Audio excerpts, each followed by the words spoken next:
সৈনিক কাকে বলা জানেন? যারা পৃথিবীর সবচেয়ে বেশি ধৈর্যশীল এবং সবচেয়ে বেশি ত্যাগ স্বীকার করতে পারে, যে শত কষ্টের পরও পরিবারকে কখনো কষ্ট বুঝতে দেয় না। যখন প্রচন্ড গরমে আপনি একটা পাতলা একটা টি শার্ট অথবা প্যান্ট কিংবা এসির বাতাস উপভোগ করেন, ঠিক তখনই সৈনিকেরা আপনার থেকেও 3 গুণ মোটা ইউনিফর্ম, নিরাপদ বুট জুতা, লেড গার্ড, 2 কেজি ওজনের ব্লুটুথ হেলমেট, 4 কেজি ওজনের রাইফেল এবং অনেকগুলো দায়িত্ব নিয়ে রাস্তার পাশে দাঁড়িয়ে থাকে শুধু আপনার নিরাপত্তা দেওয়ার জন্য।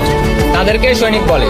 যখন প্রচন্ড জ্বরে আপনি নিরাপদ অবস্থায় অবস্থান করেন, ঠিক তখনই সৈনিকেরা টিনের নিচে চারপাশে খোলা ডিউটি পোস্টে অবস্থান করে। বিদ্যুৎ চমকালে তারা শত্রু বুঝতে থাকে তখন। তাদেরকে সৈনিক বলে। আর কাঁপানো শীতে আপনি যখন আরাম করে শুয়ে থাকেন, ঠিক তখনই সৈনিকেরা খোলা আকাশের নিচে কুয়াশার চাদরে ঢাকা পড়ে। যখন নিজের বাবার মৃত্যুর খবর শুনেও নিজের দায়িত্ব থেকে এক পা নাড়াতে পারে না, তাদেরকে সৈনিক বলে। আমরা হাজারো চ্যালেঞ্জ করে আমি বলতে পারি পৃথিবীর সবচেয়ে ধৈর্যশীল ব্যক্তি হলো সৈনিকেরা। তাই সৈনিকদের সম্মান করতে শিখুন, তাদের রেসপেক্ট করুন।